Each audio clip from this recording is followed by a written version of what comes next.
그러면 이제 저번 시간에 한 거 복습하고 가보도록 하는데 일단 수정사항이 있어요. 여기 58페이지 있죠? 여기에 가운데 줄에 요 부분 수정하도록 하겠습니다. 58페이지 피도록 하세요. 자, 58페이지 중앙에 뭐라 그랬냐면, 자, 기억이 있어요. 기억의 두 개의 길이를 합하면 아이들의 길이가 나온다고 했지요? 맞니? 그런데 여기 중간에 기억으로 써야 되는 니은이 있어요. 여기 보게 되면 아이들의 길이가 두 개의 니은이 아니라 두 개의 기억입니다. 그래서 기억으로 수정해 주세요. 다른 반의 신연희 학생과 김예진 학생이 알려줬습니다. 알겠죠? 자, 여기 니은 대신에 기억으로 바꿔주면 됩니다. 아이들의 길이는 두 개의 기억의 길이의 합이니까. 수정했나요? 자, 그러면 여기 복습하고 가도록 할게요. Z선과 Z선 사이를 뭐라 그러지? 근육, 원, 섬유, 마디라고 합니다. 얘가 근육이 수축하고 이완의 단위라서 얘를 기준으로 할 거예요. 근육의 전체 길이가 L입니다.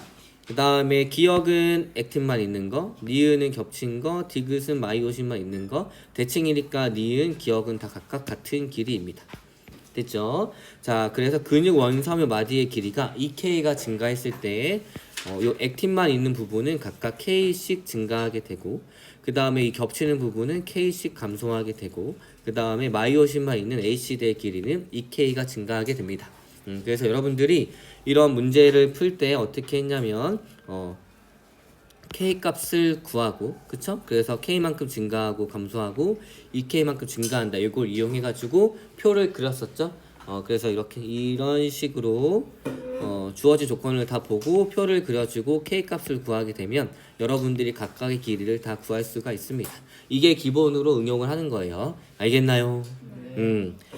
자, 그러면 이제 신경계에 대해서 해보도록 하겠습니다. 여러분들이 생명과학 1을 할 때 수학적인 계산이 필요한 거는 막전이 전이 계산하는 거, 그 다음에 요거 근육 원섬유 마디의 길이 계산하는 거, 그 다음에 앞으로 2학기 때 배울 유전에 대해서 하는 거 말고는 없어요. 나머지는 다 암기라 그랬죠? 생명과학의 특성을 다시 설명하자면 주어진 특성들을 서술한 학문이기 때문에 암기가 대부분을 차지를 하고 암기를 통해서 이해를 하는 거예요. 그래서 이 얘기를 하는 이유는 뭐냐면 지금부터는 다 어떤 부분의 위치가 이름이 뭐고 어떤 기능을 하는지 암기가 주를 이루기 때문입니다. 알겠나요? 그래서 졸려요. 왜냐하면 그냥 얘 이름을 알고 기능을 아는 것 뿐이기 때문에 이런 게 생명과학이니까 한번 보도록 하겠습니다. 자, 신경계. 자, 신경계는 무엇이냐면 감각기에서 보내는 정보를 받아들이고 전달 정보를 분석해서 명령을 내리고 이 명령을 반응기에 전달하는 기관계인데 이거 어디서 봤냐면 우리 뉴런의 종류에 대해서 배울 때 감각뉴런, 연합뉴런, 그 다음에 운동뉴런 배웠죠? 감각뉴런이 뭐예요? 그치, 감각기에서 받아들인 정보를 연합뉴런으로 제공을 해주고 연합뉴런은 얘를 판단해가지고 명령을 운동뉴런을 통해가지고 반응기로 전달을 해줍니다. 요 내용을 우리가 배웠던 거예요. 자, 사람의 신경계. 자, 사람의 신경계는 많은 뉴런이 머리와 몸 중앙에 집중되어 있어서 뇌와 척수를 이룹니다. 그래서 뇌와 척수를 이루고 뇌와 척수에서 온몸으로 신경다발이 나와서 복잡한 신경망을 형성을 합니다. 그래서 사람의 신경계는 뇌와 척수로 이루어진 중추신경계와 온몸에 퍼져있는 말초신경계로 구분이 됩니다. 그래서 이 신경계를 구조적으로 그리고 기능적으로 나누어 볼 거예요. 자, 사람의 신경계 구조적 관점입니다. 여러분들 몸에 있는 신경계를 보게 되면 이렇게 뇌와 척수인 중추신경계가 있고 그 다음에 요 각각에서 뻗어 나오는 말초신경계가 있습니다. 됐나요? 자, 뇌와 척수 소중하겠죠? 그러면 얘를 보호하기 위해서 뭘로 감싸져 있어요? 뼈로 감싸져 있습니다. 그래서 여기는 두개골로 감싸져 있고 그 다음에 얘는 뭘로 보호가 되고 있어요? 척추라는 뼈로 보호가 되고 있는 거예요. 그래서 저번에 말했듯이 감자탕은 돼지의 이 부분을 쭉 잘라가지고 먹는 거죠. 맞지? 그래서 여기 붙어있는 갈비살이랑 기립근 같은 거 먹는 거예요, 여러분들이. 그 다음에 뼈를 쪼개 먹는 사람들 뼈를 쪼개다 보면은 고기도 아닌 것이 되게 말랑말랑한 관처럼 되어 있는 띵 뭐 이렇게 이런 걸 본 적이 있어요. 이게 바로 이런 신경계들을 여러분들이 보는 겁니다. 그래서 궁금한 사람들 오늘 감자탕을 먹으러 가세요. 알겠죠? 뼈를 한번 쪼개보면 우리가 볼 수가 있습니다. 혹시 이거 먹는 사람 있니? 맞아. 노란색 그 노란빛 나는 먹는 사람 있어? 나도 선생님 못 먹어요. 선생님은 그냥 골격근이 제일 좋습니다. 알겠죠? 자, 아무튼 이렇게 되어 있어요. 자, 그래서 중추신경계는 뇌와 척수로 구성이 되어 있는데 죄다 우리가 배웠던 연합 뉴런으로 구성이 되어 있습니다. 뇌는 아픔을 느낄까 안 느낄까? 못 느낍니다. 그래가지고 의식이 있는 상태에서 뇌 수술을 해야 될 때가 있어요. 그래가지고 여기에만 마취를 해가지고 피부 절개하고 근육 절개한 다음에 이제 두 개 그 뼈잖아. 그래서 톱으로 윙 자릅니다. 얘를 똑 떼고 뇌가 이렇게 보여요. 뇌도 이제 심장 박동에 따라서 조금씩 움직이는데 어떤 정기적 자극을 주느냐에 따라서 이 사람이 특정 부위가 자극을 받으면서 어떤 역할을 하는지 알아요. 그래서 기타리스트가 뇌 수술을 받아야 되는데 이 사람은 이 기타를 치는데 문제가 생기면 안 되잖아. 그래가지고 뭐 종양이나 이런 거 제거를 할 때 정기적 자극을 한 번씩 줘봐. 그래서 기타를 치다가 이 사람은 인지를 못 하는데 우리는 도를 못 친다 이런 거 인지를 하는 거지. 그래서 내가 정기적 자극을 주는 곳이 도를 치는 곳이구나. 그래서 이거를 피해가지고 이런 식으로 의식이 깨어있는 상태에서 기타를 치면서 수술하는 장면을 EBS에서 볼 수 있어요. 알겠죠? 한번 유튜브에 치면 금방 나오긴 합니다. 알겠나요? 자, 아무튼 그래서 뇌와 척수는 이제 중추신경계와 걔가 뇌와 척수로 구성이 되어 있고, 그 다음에 뇌에서 뻗어나온 말초신경계가 있어요. 이런 것들을 뇌신경이라고 하고, 척수에서 연결되어 있는 말초신경계를 척수신경이라고 합니다. 뇌가 뇌신경으로 구성이 된 게 아니고, 뇌는 중추신경계고 뇌신경은 말초신경계예요. 그래서 얘를 뇌에 연결된 신경으로 기억하면 헷갈리지 않을 수 있습니다. 알겠나요? 네. 자, 그래서 얘는 뇌에서 연결돼가지고 우리 얼굴에 다 뻗어 있어요. 그래서 여기 안에는 당연히 운동 뉴런이랑 그 다음에 감각 뉴런이 다 있습니다. 그 다음에 이런 신경들이 치아에 하나하나 다 연결이 되어 있기 때문에 우리가 치아가 아프면 머리가 아프다라고 느끼는 경우도 있어요. 알겠죠? 그 다음에 뇌신경은 이렇게 양쪽에서 12개씩 나오기 때문에 12쌍이 뻗어 나오는 거고, 척수에서 연결된 애들은 양쪽에서 31쌍씩 뻗어 나옵니다. 그래서 척수신경은 31쌍인데 이것들을 말초신경계라고 하고, 말초신경계는 언제 태어났냐면 12월 31일 날 태어났어요. 됐죠? 외웠어요 여러분들? 말초신경이 언제 태어났다고? 그래서 뇌신경은 12쌍, 척수신경은 31쌍입니다. 이렇게 외워줘야 되는 거 알겠죠? 됐니? 자, 그래서 다시 정리하면, 자, 신경계는 중추신경계랑 말초신경계로 나누어지게 되는데, 중추신경계는 모두 연합뉴런으로 구성이 되어 있고 뇌와 척수 두 개밖에 없습니다. 알겠죠? 그 다음에 말초신경계는 뇌에서 뻗어나오면 뇌신경, 척수에서 뻗어나오면 척수신경이에요. 척수를 구성하고 있는 신경이 척수신경이 아니라 척수에 연결된 말초신경계가 척수신경입니다. 아무튼 얘네들은 다 감각뉴런이랑 운동뉴런으로 구성이 되어 있고, 언제 태어났다고? 그래요. 여러분들 말초신경계의 생일을 외웠어요. 됐나요? 자, 그럼 이제 신경계의 기능적 관점에 대해서 알아보도록 하겠습니다. 자, 우리가 뉴런의 종류에 대해서 배웠던 게 바로 기능적 관점이라고 생각해 주면 됩니다. 자, 감각계에서 받아들인 정보를 우리 중추신경계에 전달해 줘야 되는데 그게 바로 감각 뉴런이었고, 중추신경계는 연합 뉴런으로 구성이 되어 있어서 이 뇌와 척수에서는 통합을 해서 정리를 하고 명령을 내려줍니다. 이 명령을 반응기까지 전달해 주는 게 바로 운동 뉴런이었어요. 그래서 이쪽 부분이 말초신경계, 여기가 중추신경계입니다. 자, 그래서 얘를 보게 되면, 자, 중추신경계는 뇌와 척수로 구성이 되어 있고 정보를 처리하고 통합을 해줍니다. 근데 말초신경계는 정보를 운반해주는데 감각뉴런이랑 운동뉴런으로 구성이 되어 있고, 이 운동뉴런은 뒤에서 곧 배우겠지만 체성신경이랑 자율신경으로 또 구분이 됩니다. 됐나요? 자, 그래서 밑에 문장 보도록 할게요. 감각계에서 받아들인 정보는 말초신경계인 감각뉴런을 통해 가지고 중추신경계에 전달이 되고, 중추신경계, 연합뉴런으로 이루어진 뇌와 척수는 정보를 처리하여 명령을 말초신경계 중에 운동뉴런을 통해 가지고 근육이나 분비샘 등으로 이 분비샘 등 반응기로 전달을 해줍니다. 됐나요? 네. 자, 그래서 우리는 이제 본격적으로 중추신경계와 말초신경계에 대해서 배워보도록 하겠습니다. 자, 중추신경계는 뭐밖에 없어요? 뇌와 척수밖에 없습니다. 그리고 모두 연합 뉴런으로 구성이 되어 있어요. 그래서 오늘은 중추신경계 중에 뇌에 대해서 배워볼 겁니다. 자, 아무튼 뇌와 척수로 되어 있고, 뇌는 대뇌, 소뇌, 간뇌, 중간뇌, 내교, 연수로 구성이 되어 있는데 이런 식으로 쭈루룩 나올 수 있으면 됩니다. 알겠죠? 대뇌, 소뇌, 간뇌, 중간뇌, 내교, 연수로 되어 있습니다. 자, 그러면 각각의 위치에 따라서 한번 알아보도록 할게요. 되네, 손에, 갖네, 중간에, 내교, 연수. 당연히 위치랑 기능 이런 것들은 외워줘야 하겠죠? 자, 뇌가 이렇게 되어 있습니다. 선생님은 옆으로 두고 선생님 발을 쭉 자르세요. 이건 딱 이 모습이야. 그래가지고 실제로 자르는 상상을 했니? 선생님한테 악감정이 많구나. 자, 이렇게 눈이 있습니다. 여기가 눈이고, 여기가 앞쪽이고, 여기가 뒤쪽이고, 여기가 위에. 구조 이해됐나요? 뇌를 반으로 뚝 자르면 이렇게 생겼습니다. 그래서 얘는 크죠? 그래서 대뇌입니다. 대뇌에서는 정신활동을 담당하고 감각과 운동에 중추해. 그래서 내가 생각하고 내가 몸을 움직인다고 하는 것은 우리 몸 중에 대뇌에서 하는 역할입니다. 내 의지대로 하는 거. 그러니까 이제 내 몸뚱이가 다 내 거라고 생각하지만 내가 생각하고 내가 의지대로 행동하고 이런 것들은 다 대뇌에서밖에 안 일어나. 그리고 내가 움직일 수 있는 근육은 골격근, 심장근, 내장근 중에 골격근밖에 없어. 그럼 내 몸 중에서 내 마음대로 할 수 있는 건 뭐밖에 없어. 엄청 조금이지. 그럼 나는 결국 대뇌인가? 대뇌는 결국 나인가? 대뇌만 살아있으면 나는 살아있는 것인가? 너무 철학적이지. 한번 생각해보세요. 나라는 존재는 그냥 대뇌에 있는 신경자궁일 뿐인가? 나의 성격은 뉴런이 어떻게 시냅스에 연결되느냐에 따라서 성격이 결정이 되는가? 이런 것들 한번 너무 신기하지? 신기하면 생명과학을 전공하세요. 알겠죠? 자, 아무튼 대뇌는 이런 고등 정신 활동을 담당을 합니다.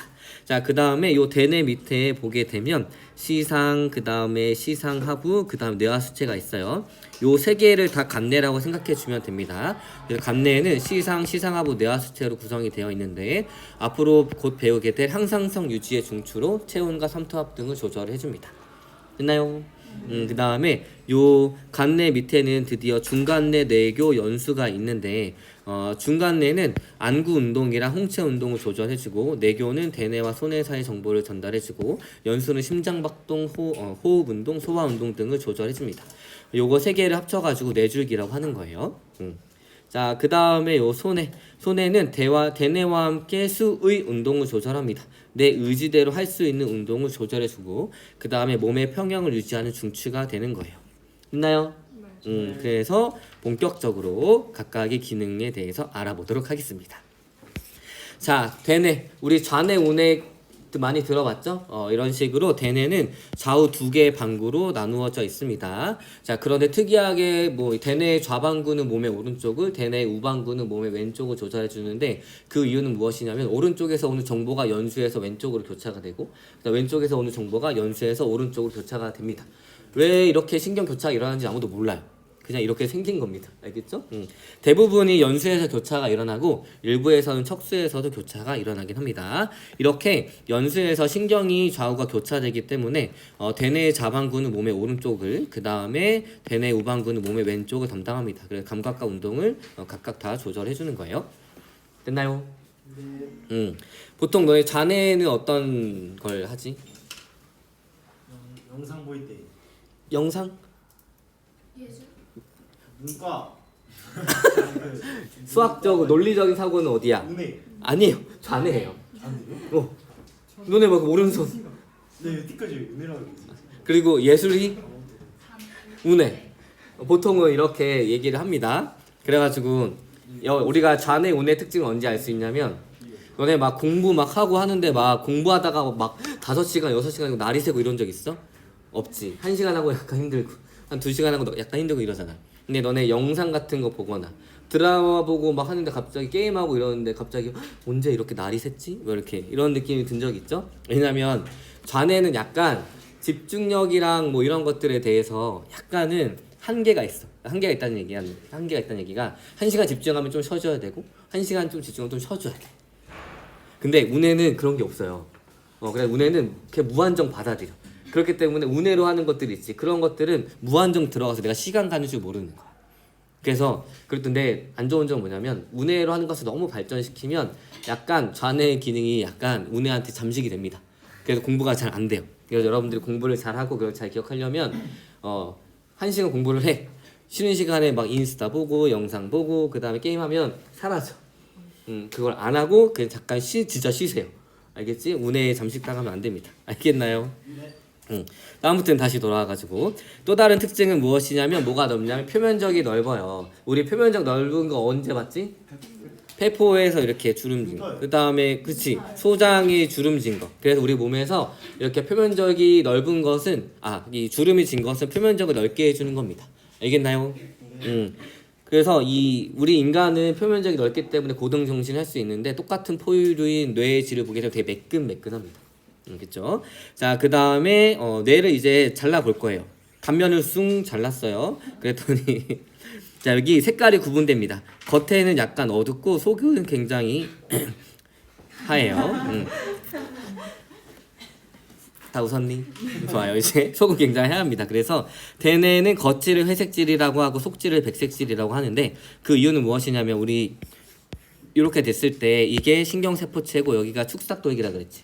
축삭도액이 엄청 얇아요. 그쵸? 그 다음에 얘는 신경세포체이기 때문에 우리가 좀 두껍다고 생각해주면 되는데 구조가 이렇게 생겼어요. 그래서 신경세포체가 대뇌 겉질에 몰려 있습니다. 그러니까 좀 더 어둡게 보이겠죠? 좋아요. 그래가지고 이 겉질이 회색질이고 속질이 백색질인데 앞으로 배우게 될 이 척수는 이게 반대야. 그래서 외워줘야 돼. 그래서 어떻게 외우냐면 우리 사람의 뇌랑 비슷한 견과류가 있어. 호두 반뚝 자르면 어떻게 돼? 안은 하얗지. 그래서 뇌랑 똑같으니까 호두의 껍질 때문에 갈색인 거고 호두를 반뚝 자르면 안에가 흰색이죠. 그래서 호두를 반 자른다고 생각해서 대뇌랑 연결지어서 외워주면 됩니다. 척수는 반대가 되기 때문이에요. 알겠죠? 그래서 이 부분도 잘 외워줘야 합니다. 자, 아무튼 그래서 겉질은 신경세포체가 모여있어서 어둡게 보이기 때문에 회색질이라고 부르고 속질은 축삭도리기가 모여있어서 밝게 보이기 때문에 근데 빨간색 부분인데요. 이거는 아마 내실이라고 해가지고 글쎄 선생님도 잘 모르겠네 갑자기. 왜냐면 선생님 해부학을 전공한 건 아니어가지고 내심이요. 내실인지 아니면 내 척수액이 들어있는 데인지 잘 모르겠어요. 찾아와서 발표하세요. 알겠죠? 여기에 하여튼간 요 뇌에도 내 척수액이 막 흐르는데 걔네들이 잘 흐르지 않으면 치매에 걸릴 수도 있어요. 자, 신기하지? 자, 아무튼 이런 식으로 여러분이 색깔을 외워주면 됩니다. 그 다음에 대뇌의 기능은 대부분 겉질에서 일어납니다. 알겠나요? 그래서 우리 대뇌 겉질에 따라서 기능을 한번 알아보도록 하겠습니다. 자, 대뇌의 겉질은 기능에 따라서 감각형, 운동형, 연합형으로 구분이 되고 위치에 따라서 전두엽, 측두엽, 후두엽, 두정엽으로 구분이 됩니다. 자, 그래서 여기가 전두엽, 앞전자, 그 다음에 뒤 후두엽, 그 다음에 옆에 있으니까 축두엽, 그 다음에 뚜껑처럼 위에 있어가지고 두정엽입니다. 알겠나요? 자, 자기 이마를 딱 짚어봐. 여기가 전두엽이야. 그 다음에 여기 옆에 귀 옆쪽에 있는 게 측두엽이고 여기 뒤쪽에 있는 게 후두엽이고 여기 머리 꼭대기 정수리 쪽에 있는 곳이 두정엽이에요. 그래서 보게 되면 후두엽이 시각을 담당하거든. 그래서 우리가 사실 본다는 건 앞으로 본다는 것 같지만 인지하고 처리하는 곳은 내 뒤쪽에서 처리를 하는 거예요. 그래 누가 내 뒤통수를 팍 치면 눈이 번쩍하는 게 이것 때문인 건 아니고 아무튼 그래서 후두엽이 시각을 담당을 한다 이렇게 생각해주면 되고 측두엽은 귀 옆에 있으니까 청각을 담당을 합니다. 이런 식으로 각각의 위치에 따라서 서로 담당하는 게 조금씩 다르다, 처리하는 정보가 조금씩 다르다 이렇게 알고 있으면 되고 선생님이 알기로는 사람이 죽을 때 가장 마지막까지 활성화되는 감각이 청각이래. 그래가지고 나중에 내 사랑하는 사람이 내 앞에서 막 죽을 때 눈 떠봐 이러면 안 되고 사랑했어요 고마웠어요 이렇게 해주면 이 사람은 그 사랑했어 고마웠어를 죽기 직전까지 듣고 간단 얘기예요. 아니 어디 가? 그 또 하늘로 간다는 얘기예요. 알겠나요? 알겠니? 그래서 옆에 누가 죽게 되면 사랑한다고 계속 얘기해 주세요. 그 사람은 그래도 기능이 조금씩 사라져도 듣고는 있습니다. 알겠나요? 자, 그 다음에 여기 앞쪽이 운동령이고 여기가 뒤쪽이 감각령인데 운동령은 어떤 역할을 해주냐면 운동령은 수의 운동의 중추로 내 의지대로 하는 운동의 중추예요. 연합령의 명령을 받아서 골격근의 운동을 조절해주고 감각령은 감각의 중추로 감각기관에서 오는 정보를 받아들입니다. 됐나요? 자, 그 감각을 받아들이고 그다음 명령을 골격근으로 전달해주는 것이 바로 감각령이랑 운동령이고 이 겉질 중에서 감각령과 운동령을 제외한 나머지 부분을 그냥 연합령이라고 합니다. 그래서 고등정신 활동의 중추로 감각령에서 들어오는 정보를 종합하고 분석해서 운동령의 적절한 명령을 내리는 겁니다. 됐나요? 네. 자, 그 다음에 요 그림을 보도록 할게요. 여기가 앞쪽, 여기가 뒤쪽, 여기가 위에요. 그 다음에 여기가 왼쪽, 여기가 오른쪽입니다. 됐나요? 자, 그랬을 때 요 앞쪽이 운동령이니까 운동을 담당할 거고 요 뒤쪽이 감각령이니까 감각을 담당을 할 거예요. 근데 좌방구에 있는 좌방구에 있는 운동령이랑 감각령이에요. 그러니까 좌방구니까 오른쪽을 담당하겠지. 그래서 여기는 오른쪽에 운동을 담당하고 여기는 왼쪽에 감각을 담당합니다. 얘도 우방구에 있기 때문에 여기는 왼쪽에 운동을 담당하고 여기는 왼쪽에 감각을 담당을 하는데, 그래서 이런 그림이 나올 때 여러분들이 파악을 해줄 수 있으면 돼요. 얘는 지금 좌반구에 있는 운동령이에요. 좌반구에 있어. 그러니까 내 몸의 오른쪽에 운동을 담당하겠지. 그래서 내가 손가락을 움직이고 싶다 그러면 여기에서 뭐 활성화돼가지고 이렇게 운동 뉴런으로 명령을 내린다는 얘기예요. 반대로 내가 명령을 내리지 않고 여기 손가락 부분에다가 정격 자극을 지지직 줘. 운동령에, 즉 좌반구에 있는 운동령에 손가락 위치에 강제로 정격 자극을 띠리릭 줘요. 그러면 내 왼손과 오른손 중에 어디가 움직이겠어? 오른손이 움직이지. 하필 그게 가운데 손가락이야. 그럼 내 의지와 상관없이 가운데 손가락이 이렇게 올라간다는 얘기예요. 무슨 의미인지 알겠니? 응. 그렇지. 이렇게 하고 내 의지가 아니야. 사실 난 정규 자극 외국에서 받았어. 이렇게 생각해주면 됩니다. 이해됐어요? 얘는 지금 좌반구에 있는 운동령의 손가락에 있는 부분에 자극을 주게 되면 내 오른쪽에 있는 손가락에 어떤 변화가 생긴다는 얘기예요. 운동의 변화가. 됐나요? 네. 자, 그 다음에 얘는 지금 오른쪽 운에 있는 우방구에 있는 감각령을 나타낸 겁니다. 그러니까 왼쪽의 감각을 담당하겠지. 맞니? 마찬가지로 손가락입니다. 그래서 내 손가락이 아프다 하면 이렇게 온다는 얘기예요. 어느 쪽 손가락이 아프면? 왼쪽. 그치. 얘는 지금 우방구에 있으니까 왼쪽 손가락이 아프면 여기에서 그 감각 정보가 들어온다는 얘기예요. 반대로 실제로 아픔을 주지 않고 여기에다가 이렇게 자극을 줘도 손에 어떤 감각이 있는 것처럼 느껴진다는 얘기입니다. 어느 손에? 왼손과 오른손 중에? 왼손. 그치. 얘는 지금 우방구에 있으니까. 됐나요? 혹시 이거 이해됐니? 네. 자, 그러면 요 그림에 있는 거 다 외워야 돼, 안 외워야 돼? 안 외웁니다. 어차피 의대 갈 거 아니니까. 알겠죠? 자, 의대 갈 사람도 나중에 가서 외우고 요거는 당연히 문제가 나오게 되면 주어집니다. 알겠어요? 네. 그러니까 이 의미를 알게 되면 돼요. 좌방구에서는 몸의 오른쪽 담당, 우방구에서는 몸의 왼쪽을 담당한다. 자, 그래서 자극이 오게 되면 감각기관을 통해 가지고 말초신경계를 통해서 우리 뇌에 있는 감각령으로 전달이 되고, 연합령에서 이 감각 정보를 판단해 가지고 운동령을 통해 가지고 말초신경계를 통해서 운동기관을 통해서 반응을 일으킨다는 얘기입니다. 알겠나요? 자, 그러면 여러 가지 활동에 따른 대뇌의 겉질 활성화 부위를 보도록 할게요. 자, 단어를 들을 때, 볼 때, 말할 때, 그 다음에 생각을 할 때 어때요? 다 다른 부분이 활성화가 되죠? 맞니? 이걸 외우라는 게 아니라 서로 다른 영역에서 다른 역할을 담당한다. 이 정도 의미를 알면 됩니다. 알겠나요? 네. 자, 그러면 이제 브로카 영역과 베르니케 영역에 대해서 설명을 해줄 건데, 이건 시험에 비문학이 나왔어? 네. 언제 나왔어? 5일? 내 수업을 먼저 들었으면, 그치? 그래서 얘들아, 선생님이 굳이 이 교육과정 외에 이런 것들 설명하는 이유는 여러분들 수능을 위해서야. 언제? 작년? 어떤 문제집이 있었어요. 그렇죠. 기출 중에 있었어? 내가 옛날부터 이거 다 설명하고 있었는데 내 거 수업 들으셨던 애들 이거 다 맞췄을 거 아니야. 자, 지금부터 설명해 보도록 하겠습니다. 브로카 영역과 베르니케 영역은 사실은 교육과정 넘어가기 때문에 기억하지 않아도 되지만 재미있는 부분이라서 소개를 해주는 거예요. 알겠죠? 자, 브로카 영역과 베르니케 영역인데 혹시 너네 실어증 들어봤니? 실어증? 네. 이게 뭐야? 말을 말을 못하는. 근데 이 베르니케 영역과 브로카 영역에 관련된 실어증은 어떤 게 있냐면, 내가 이 사람이 하는 말이라 그 다음에 책에 써여 있는 말이 무슨 말인지 이해를 못해서 말을 못하는 경우가 있고, 그 다음에 보고 듣고 이런 건 다 이해가 되지만 내가 말을 하는 영역이 망가져가지고 말을 못하기 때문에 실어증이 걸리는 경우가 있어요. 이게 각각 담당한 영역이 다르기 때문입니다. 자, 베르니케 영역과 브로카 영역인데, 베르니케 영역은 언어나 문자 해독하는 거, 그러니까 듣고 그다음 보고 이런 언어들을 해독하는 영역인데 이걸 베르니케 영역이라고 하고, 브로카 영역은 내가 말로 문자로 언어로 표현하는 거지. 각각 영역이 달라요. 만약에 브로카 영역은 멀쩡한데 베르니케 영역이 망가지게 되면은 내 생각이나 나의 이런 것들 의견을 얘기할 수는 있어. 그렇지만 문자로 된 거, 그다음 책을 읽는 거, 남들이 얘기하는 거 이해를 못한다는 얘기예요. 그 다음에 반대로 베른케 영역은 멀쩡해. 그리고 브로카 영역이 망가지게 되면 내가 보고 듣고 이런 언어들은 다 이해할 수 있지만 브로카 영역이 망가졌기 때문에 내 생각 말로 표현할 수가 없어서 실어증이 걸리게 되는 거를 진작에 배웠으면 여러분들 기출 잘 풀 수 있었을 텐데, 그쵸? 선생님 응, 응. 브로카 영역이 상상되면 응. 막 쓰는 것도 못해요. 그쵸? 문자도 쓰는 것도 못해요. 못해요. 왜냐하면 브로카 영역에서 운동 피질로 정보를 제공하기 때문에 못 쓰고 그렇게 됩니다. 말도 못하고. 신기하죠? 자, 이런 식으로 서로 다른 영역에서 서로 다른 기능을 담당한다. 요거를 알고 있으면 됩니다. 알겠죠? 자, 요거는 나온다 안 나온다? 안 나옵니다. 그냥 상식으로 알아두세요.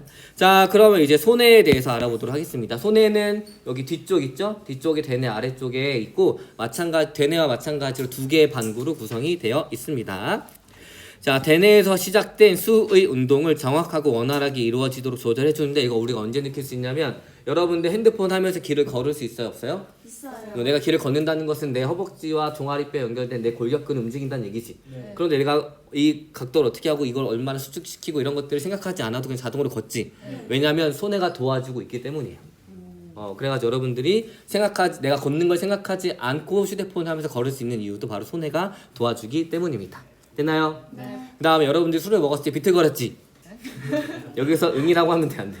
안 되죠. 자, 왜냐하면 손해는 또 어떤 거를 담당하냐면 몸의 평형을 담당하기 때문이에요. 그래서 뇌에서 평형 감각인 정전기관, 반고리관에서 오는 감각 정보를 받아서 대뇌와 함께 수의 운동을 조절하고 몸의 평형을 유지하는 평형 유지의 중추이기 때문에 손해가 알코올에 취하게 되면 비틀비틀 거릴 수밖에 없는 겁니다. 알겠나요? 자, 그 다음에 간내에 대해서 한번 알아보도록 하겠습니다. 얘들아, 좀만 힘내자, 알겠지? 우리 여기까지만 할 거예요. 내사와 식물인간. 그래서 여러분들이 이걸 배우게 되면 영생할 수 있는 방법을 선생님이 설명해 줄 수 있습니다. 알겠죠? 좀만 기대해, 알겠지? 자, 영생하는 방법을 설명해 주도록 할게요. 자, 그러면 간내 보도록 하겠습니다. 대뇌와 중간내 사이에 있으며 시상하부 뇌하수체로 구성이 되어 있습니다. 자, 시상은 척수나 연수에서 오는 감각을 대뇌 겉질에 전달해주고 요거는 문장 같이 적어주면 좋을 것 같아요. 후각 이외의 감각 신호를 대뇌에 전달해주는데 여러분들 수능 특강이랑 수능 완성이 수능에 연계돼서 나오는 거 알죠? 네. 수능 특강에 이런 문장이 추가되어 있어가지고 적어준 거예요. 알겠죠? 그래서 후각 이외의 감각 신호를 대뇌에 전달합니다. 왜냐하면 이 부분이 조금씩 정교하고 치사하게 나오는 것 같아요. 나오게 되면. 그렇기 때문에 좀 자세히 외워두면 좋을 것 같습니다. 자, 그래서 시상은 척수나 연수에서 오는 감각을 대뇌 겉질에 전달해 주는데 후각 이외의 감각 신호를 대뇌에 전달해 줍니다. 자, 그 다음 시상 하부 다 적었니? 자, 시상 하부 보도록 할게요. 시상 밑에 있는데 우리가 앞으로 많이 배우게 될 항상성 조절의 중추입니다. 이 문장 진짜 많이 나와요. 항상성 조절의 중추. 수많은 문제들에서 보기로도 많이 나옵니다. 알겠어요? 외워두면 좋을 것 같아요. 자율신경과 내분비계의 조절 중추로 항상성 유지에 관여하기 때문에 항상성 조절의 중추라고 합니다. 그 다음에 뇌하수체는 무엇이냐면 뇌의 하수인 역할을 해주는 건데 자, 여기가 시상하부고 여기 시상하부 끝에 혹처럼 달려있는 데가 있어요. 자, 이 부분을 뇌하수체라고 합니다.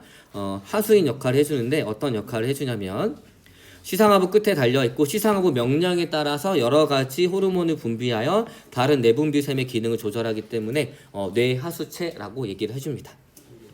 됐나요? 여러분들이 이 뇌하수체의 위치는 어디냐면 이 코에다가 요 펜을 넣고 쑥 넣고 혀를 딱 뚫고 가면 거기 뇌하수체가 있어요. 알겠죠? 그래서 뇌하수체 수술할 때 코 안쪽으로 이렇게 넣어서 수술하는 경우도 있습니다. 신기하죠? 그래서 코를 함부로 파면 안 돼. 미안합니다. 자, 그러면 이제 뇌줄기에 대해서 한번 알아보도록 할게요. 알겠나요? 자, 그러면 중간뇌, 중뇌라고 부르는데 간뇌 아래에 있는 가장 작은 뇌로 감각 정보를 전달하는 통로 역할을 해주고 안구의 운동과 동공반사, 홍채 운동을 조절해주는데 동공반사 혹시 들어봤나요? 네. 동공반사가 무엇이냐면 자, 얘가 눈이에요. 그 다음에 요게 동공이죠. 동공은 빛이 들어가는 통로입니다. 그 다음에 요게 홍채인데 홍채는 되게 얇은 근육이에요. 자, 얘 근육의 길이가 길어졌고 얘는 짧아졌지? 그러니까 얘가 이완한 거고 얘가 수축한 거예요. 자, 그래서 홍채가 이완하게 되면 동공이 축소가 되는데 너무 밝은 곳으로 가게 되면 빛이 너무 많이 들어오겠지. 근데 우리 결국엔 신경에서 전달되는 게 전기적 신호라 그랬지. 그래서 빛이 너무 강력하게 들어오면 강력한 신호가 오기 때문에 시신경이나 아니면 시각세포가 손상이 될 수가 있어요. 그래서 빛의 양을 적절히 잘 조절해줘야 되는데 이거 내 의지대로 해요 안 해요? 안 해요. 그래서 대뇌가 하지 않습니다. 그래서 중간뇌가 해주는 거고. 자, 밝은 곳에 오게 되면 빛의 양을 조금만 받아야 하기 때문에 홍채가 이완해가지고 동공이 축소되게 됩니다. 자, 그 다음에 반대로 어두운 곳에 가게 되면 어때요? 동공이 확장이 되죠. 왜냐면 홍채가 수축하기 때문이에요. 자, 그럼 이걸 외워줘야겠지? 자, 중간뇌입니다. 가운데 중자에 이렇게 눈을 그려주면 중간뇌 됐고. 자, 그 다음에 됐어? 네. 허탈하지만 외웠죠 방금. 참 그럼 됐어요. 자, 그러면 그 다음에 요 문장 들어가 있니? 손해와 함께 몸의 평형을 조절해 줍니다. 여기까지 됐어요. 자, 그 다음 뇌교 보도록 할게요. 좀만 참아. 그럼 영생을 할 수 있는 길을 알려줄게. 자, 뇌교. 중간뇌와 연수 사이 위치한 볼록하게 돌출된 부분으로 뇌 여러 부분과 연결되어 있고 대뇌와 손해 사이의 정보를 전달하는 통로로 연수와 함께 호흡 운동을 조절해 줍니다. 그 다음에 손해의 좌우 반구를 다리처럼 연결해 줍니다. 손해가 양쪽 좌우 두 개의 반구가 되어 있다 그랬죠? 거기를 Y자로 확 꽂아가지고 연결해 준다고 생각해 주면 될 것 같아요. 요 문장도 아마 EBS에서 있어가지고 선생님이 추가한 것 같아요. 적어주면 될 것 같습니다.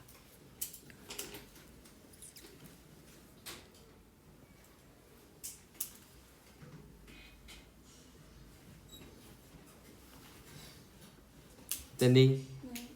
자, 그럼 연수 보도록 할게요. 자, 뇌교와 척수 사이 위치하고 뇌와 척수를 연결하는 신경이 지나는 곳으로 신경의 좌우 교차가 일어납니다. 그래서 좌반구가 몸의 오른쪽을, 우반구가 몸의 왼쪽을 조절하게 돼요. 그 다음에 심장, 호흡, 소화 운동, 그 다음 소화의 분비의 중추입니다. 얘네들 되게 생명이 필수적인 것들이죠. 그래서 생명 유지에 필수적인 것들을 연수해서 이렇게 조절해주고 기침, 재채기, 하품, 눈물 등과 같은 반사의 중추입니다. 얘네들의 특징은 다 목 위에서 일어난다는 얘기예요. 그래서 우리가 목 위에서 일어나는 반사 중에 홍채 반사 있죠? 그거 빼고는 대부분 다 연수가 해준다고 생각을 해주면 됩니다. 이것도 외워야겠지. 너네 연예인 중에 하연수 알아? 오, 이쁘지? 그러니까 뭐 이쁘니까 심장도 떨리고 심장도 두근두근 걸리고 호흡도 가빠지고 소화도 잘 안 되는 거예요. 알겠죠? 네. 알겠지? 네. 외웠니? 네. 자, 얘네들은 생명 유지에 필수적인 역할을 합니다. 그래서 여러분들 드라마 같은 데 보게 되면 그 의식이 없이 막 실려온 환자한테 눈을 강제로 벌린 다음에 뭘 해줘? 그치, 라이트를 비춰주지. 뭘 확인하는 것 같아? 중간에. 그치, 동공반사를 확인하는 거. 왜냐면 이 중간뇌는 되게 작은 거라 그랬지. 거기까지 다쳤을 정도로면은 사실 다른 부분은 거의 다 기능이 없어졌다고 생각해도 과언이 아니기 때문에 동공반사를 먼저 확인을 하는 거예요. 알겠나요? 자, 다 외웠나요? 네. 자, 그럼 본격적으로 이제 영생을 할 수 있는 방법을 이제 뇌사와 식물인간을 통해서 설명을 해주도록 하겠습니다. 자, 뇌사와 식물인간 많이 들어봤니? 네. 뇌사는 뭐고 식물인간은 뭐야? 그치, 그치, 말 그대로 뇌가 죽은 거예요. 근데 식물인간은 뭐야? 그치, 살아있어. 근데 살아있다는 것은 무엇인지 한번 보도록 할게요. 자, 여기서 뇌사와 식물인간의 가장 큰 차이점은, 자, 일단 공통점은 대뇌의 겉질의 기능이 상실이 됐습니다. 그러니까 이 사람이 스스로 의식을 가지고 생각하고 이런 게 불가능하다는 얘기예요. 그냥 수의 운동이 안 된다는 얘기야. 자, 그런데 뇌사는 무엇이냐면 뇌줄기의 기능이 상실됐습니다. 아까 뇌줄기 뭐 한다 그랬지? 뇌줄기에 뭐가 있었어? 연수가 있었지. 심장박동 조절하고 호흡 운동 조절하고 그 다음에 소화도 조절해줘요. 그래서 만약에 이 사람은 뇌줄기의 기능이 상실이 됐기 때문에 심장박동이 잘 조절이 돼 안 돼? 안 되니까 한 일주일 정도 지나면 심장이 자동으로 멈추게 돼 있어. 그 다음에 호흡이 스스로 할 수 있어 없어? 없으니까 인공호흡기를 달아줘야 돼. 그래서 인공호흡기를 떼면 그냥 사망이에요. 자, 그 다음에 소화도 안 되기 때문에 계속 포도당 같은 걸 수액으로 전달해줘야 됩니다. 그래서 사실은 이 사람은 의학적으로는 장기들은 살아있지만 죽은 사람이에요. 그래서 뇌사에 대해서 판정이 이루어집니다. 한두 번 하는 게 아니라 두세 번, 세 번, 네 번 이렇게 뇌파 검사를 해가지고 내가 진짜로 다 죽었는지 확인을 해요. 그래서 뇌사 판정이 일어나게 되면 어차피 의학적으로는 죽은 사람이니까 가족들의 동의를 얻어가지고 장기 이식이 가능한 거예요. 그렇죠? 자, 그런 식물인간은 뇌줄기의 기능이 살아 있습니다. 그러니까 혼자 심장박동 조절할 수 있고 혼자 숨을 쉴 수 있어요. 그 다음에 우리 식도를 통해 가지고 음식을 넣어주게 되면 소화도 이루어집니다. 그래서 이 사람들은 식물인간은 의학적으로 살아있는 사람이에요. 그렇기 때문에 이 사람의 장기를 막 꺼내면 돼, 안 돼? 안 됩니다. 알겠죠? 자, 그럼 영생을 하려면 어떻게 해야 되냐? 영생은 아니고 한 수명을 2배 정도 늘리는 방법. 선생님은 그래 실제로 이 방법을 했어요. 어떻게 했냐면 장기 기증 서약을 하면 됩니다. 봐봐, 장기 기증이 있고 사후 조직 기증이 있고 그 다음에 골수 기증이 있고 그 다음 시신 기증이 있어요. 이 차이점이 뭐야? 장기 기증은 그치, 내가 내사에 빠졌을 때 내 장기를 꺼내서 다른 사람한테 줘도 된다. 그 다음 사후 조직 기증은 뭐냐면 죽은 사람 몸, 완전히 다 죽은 사람 몸에서도 이 뼈나 인대 같은 거는 다른 사람한테 쓰일 수가 있어요. 이런 것들을 사후 조직 기증, 그다음 각막 이런 거 있지. 그 다음에 또 뭐였지? 골수 기증은 뭐야? 뼈 속에 뼈의 이 혈액 속에 흐르는 다양한 세포들을 만드는 골수라는 게 있어요. 이 골수를 뽑아가지고 다른 사람한테 줄 수 있습니다. 내가 죽진 않아요. 그냥 이 거대한 바늘로 뼈 중앙을 쑥. 옛날에는 그랬는데 다행히도 요새는 어떻게 하고 있냐면 내가 선생님 골수 기증이랑 사후 조직 기증이랑 장기 기증 다 서약을 했는데 골수 기증은 이거야. 뭐냐면 내가 나랑 조직을 맞은 사람이 있어. 그 사람한테 골수 이식을 해줄 수 있는데 요새는 그냥 혈액 속 약품을 투여하면 골수가 좀 빠져나와서 다시 그 혈액을 뽑아가지고 분리를 해서 그냥 넣어주면 된대요. 그래서 아픈 건 아니에요. 그래서 요거는 따로 뭐 하면 되고, 그다음 시신 기증은 무엇이냐면 그 의과대학에 내 시신을 해부용으로 써도 된다 이겁니다. 근데 약간 시신 기증은 조금 뭐랄까 내가 아무리 죽어 있는 몸이지만 좀 부끄러울 것 같아가지고 아직 거기까지는 얘기 못했어요. 근데 이게 왜 영생을 할 수 있냐? 왜 영생을 할 수 있냐면 내가 정말 잘못돼가지고 내사에 빠져가지고 내 신장, 간, 그 다음에 심장 이런 것들을 한 여러 명한테 나눠줄 거예요. 8명한테. 예를 들어 심장을 예를 들면 우리나라는 지금 공여자랑 수여자랑 서로 누군지 모르는 상태에서 하는 것 같은데 아마 외국은 누군지 찾으면 또 알 수 있나 봐. 예를 들어서 내가 내사에 빠졌어. 난 이미 죽은 몸이잖아. 근데 내 심장이 다른 사람한테 이식이 됐어. 그리고 때마침 한 10대야. 그럼 땡큐지. 왜냐면 10대는 한 70년, 80년 더 살 거 아니야. 그러면 우리 엄마 아빠는 그렇게 생각하겠지. 그래도 내가 얘는 세상에 떠났지만 얘의 심장은 어딘가에서 뛰고 있겠구나. 그럼 마치 살아있는 것처럼 느끼겠지. 실제로 내 세포가 살아있기 때문에 영생이에요. 알겠지? 내가 장기를 7, 8명한테 줬어. 그럼 나는 그 사람들 수명만큼 오래 살 수 있는 거예요. 알겠죠? 그러니까 여러분들도 나중에 생각이 있으면 장기 기증을 서약하면 좋을 것 같아요. 알겠나요? 자, 그래서 오늘 수업은 여기까지인데 질문 있나요? 없어요? 기증된 심장이 또 때마침 그 사람이 또 내사에 빠지면 또 이렇게 되지 않을까? 이런 상 불가능한 것 같진 않아요. 그리고 간은 얘들아 반만 떼줄 수 있지.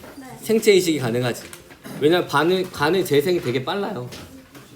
금방 자라. 그럼 그 사람이 또 누구한테 생체 간 이식 해주면 간 이렇게 영원히 살 수 있어요. 알겠죠?